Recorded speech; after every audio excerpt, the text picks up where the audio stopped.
আসসালামু আলাইকুম সবাইকে। কেমন আছেন আপনারা সবাই? আশা করছি আল্লাহর অশেষ রহমতে সবাই ভালো আছেন। আলহামদুলিল্লাহ আমরাও সবাই ভালো আছি। ঈদের পর দিন সকালবেলা ঘুম থেকে উঠেই ব্লগটা স্টার্ট করে দিলাম বাহিরের ভিউজ দিয়ে।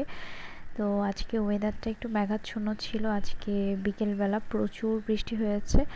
ঘুম থেকে উঠেই দেখলাম যে আমার শাশুড়ি মা এখানে সকালের নাস্তার জন্য চালের গুঁড়ার ডো তৈরি করে নিয়েছে।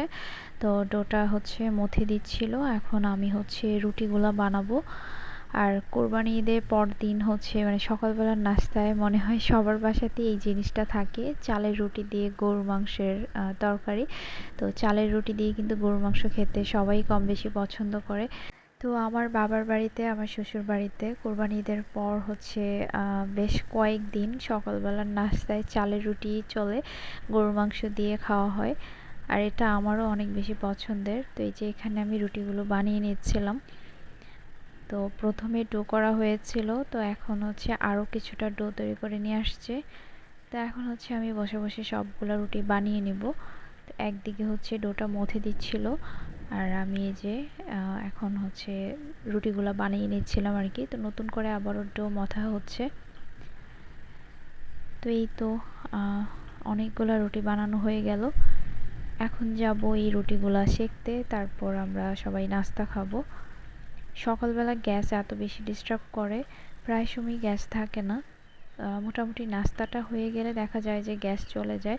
তারপর আবার সব কিছু টেনে টুনে সেই সিলিন্ডারে নিয়ে বসাতে হয়। মানে লাইনের গ্যাস থেকেও না শান্তি নাই, আমার কাছে মনে হয় এর থেকে সিলিন্ডারেই শান্তি। আর এই যে এখন আমি রুটিগুলো সেঁকে নিচ্ছিলাম। তো এখানে এই যে গরুর মাংসের তরকারি গরম করে নিচ্ছিলাম, ঈদের দিন যে রান্না হয়েছে।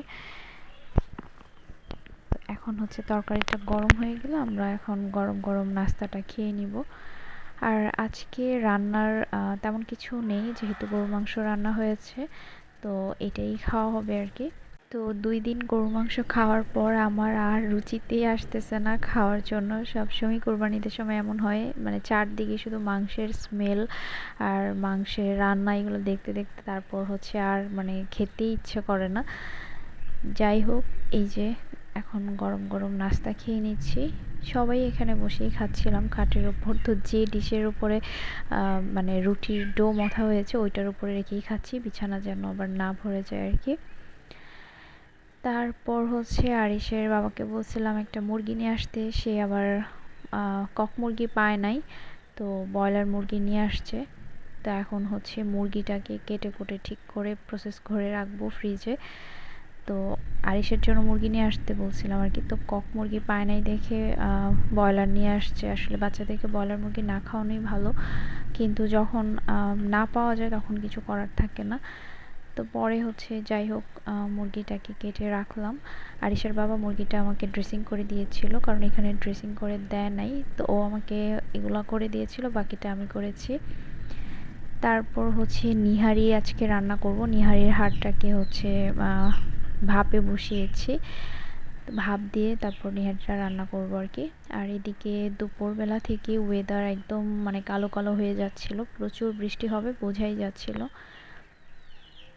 তো বিকেল 3:30টার দিকে এমন অন্ধকার হয়ে যায় মনে হচ্ছিল যে সন্ধ্যা হয়ে গেছে।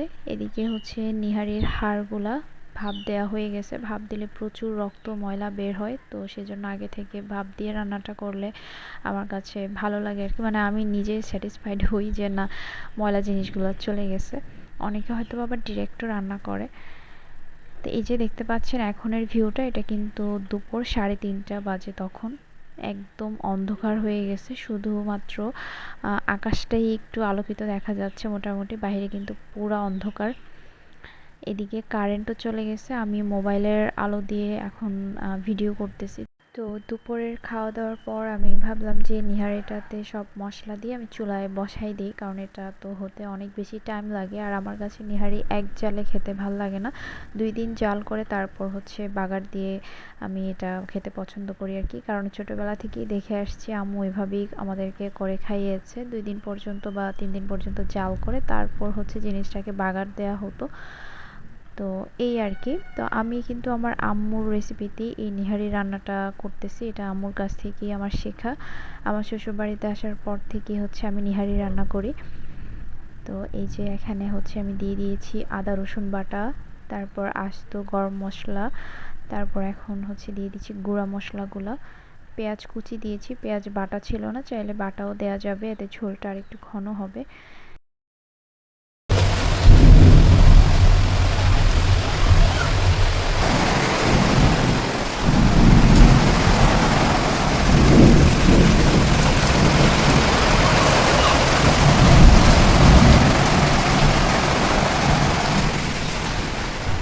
তো আমি যখন রান্নাঘরে এই কাজটা করতেছিলাম তখন এত বেশি বিজলি চমকাচ্ছিল, এত ঠুসঠাস বাজ পড়তেছিল, আমি ভয়ে তারপর রান্নাঘর থেকে যে কয়েকবার দৌড়ে আসছি রুমের মধ্যে। এদিকে আরিশ তো আরিশের বাবাকে জড়িয়ে শুয়েছিল, সেও ভয় পাচ্ছিল, মানে খুবই সাংঘাতিকভাবে হচ্ছে বাজ পড়তেছিল। আমি ভীষণ ভয় পেয়ে গেছি। তো আমি তাড়াতাড়ি করে মশলা মাখিয়ে আমিও দৌড়ে গিয়ে রুমে চলে যাই, চুলাটা জ্বালিয়ে দিয়ে আর কি। তো এখানে একটু তেল দিয়েছি, তারপর হচ্ছে গুঁড়া মশলা, হলুদ, মরিচ, ধনিয়া, জিরা গুঁড়া, একটু মাংসের মশলা, গরম মশলার গুঁড়া, এই তো। আর একটু অল্প তেল দিয়ে লবণ দিয়ে আমি এটাকে হচ্ছে ভালো করে একটু মশলার সাথে মিক্স করে এখন পানি দিয়ে দিলাম। এটা জাল হতে থাক আর আমি এখান থেকে এখন ভাগি।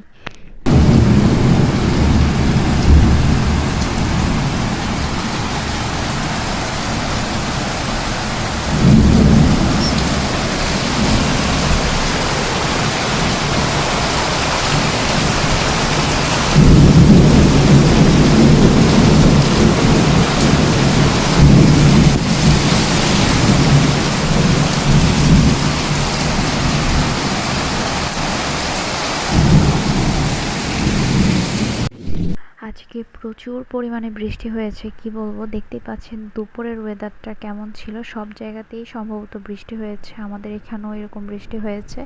আর এত জোরে জোরে বিজলিগুলা পড়তেছিল, লাস্ট একটা বাজ পড়ে মানে একদম মনে হয়েছিল যে উঠানের মধ্যে মানে আগুন লেগে গেছে, এরকম হয়ে গিয়েছিল আর কি। আমি এত ভয় পাইছি, মানে ভীষণ ভয় পাইছি। আমার কাছে নর্মালি বৃষ্টি ভাল লাগে, যে স্ট্রেট বৃষ্টি হোক, কোনো বাজ টাজ না পড়ুক, এই জিনিসটা আমি ছোটোবেলা থেকে প্রচুর ভয় পাই। মানে আমি ভয়ের পরিমাণটা বুঝাতে পারবো না, যে বৃষ্টি হলে যে এই যে বাজ পড়ে তারপর হচ্ছে বিজলি চমকায়, এগুলো আমার ভীষণ ভয় লাগে। বাসায় এত মানুষ ছিল, সবাই ছিল, তারপরও আমি অনেক ভয় পাচ্ছিলাম। এদিকে নিহারি বসিয়ে আমি একটু পর পর এসে হচ্ছে নাড়াচাড়া করে দিচ্ছিলাম আর কি। আর এটা হচ্ছে বলক চলে আসলে চুলার আঁচটাকে একদম ডিম করে রেখে আমি চুলায় বসিয়ে রাখবো। তো আমার শাশুড়ি মা যদিও বলতেছিল যে এটা আজকেই খাওয়া যাবে, যেহেতু আগে ভাপ দেওয়া হয়েছে, মোটামুটি তো একটু মানে সেদ্ধর মতো হয়ে গেছে, যদিও বেশিক্ষণ টাইম আমি ভাপ দিই নাই, তারপরও তো পায়ার হাড্ডি তো টাইম লাগে একটু হতে। তো আমি একটু চেক করে দেখতেছিলাম যে চর্বিগুলো একটু নরম হয়েছে কিনা, কিন্তু না, চর্বি নরম হয় নাই। যাই হোক, আজকে এটাকে জাল করে রেখে দিব আর কি। নেক্সট ডে হচ্ছে আমি বাগার দিব। আর নেক্সট ডে কিন্তু আমরা একটা জায়গায় বেড়াতে যাব, নতুন একটা জায়গায় যাব। আপনাদের সাথে অবশ্যই পরের ভিডিওতে আমাদের বেড়াতে যাওয়ার ভিডিওটা থাকবে আর কি, ব্লগটা। তো এই যে বৃষ্টির পর হচ্ছে ছাদের পানিগুলো একসাথে পড়তেছিল। আমার শ্বশুরবাড়িতে দেখলাম যে বৃষ্টির পানি কালেক্ট করা হয়, এটা হচ্ছে রান্নার কাজে ইউজ করা হয়, ভাত রান্না হয়। আর কলের পানিতে একটু আয়রন থাকে, তো এই জন্য বৃষ্টির পানি দিয়ে দেখি যে রান্না করে, তো সেই জন্য সবাই দেখি যে এখানে বৃষ্টির পানি সংগ্রহ করতেছিল। তো যাই হোক, আজকের ব্লগটা এই পর্যন্তই। সবাই ভালো থাকবেন, আল্লাহ হাফেজ।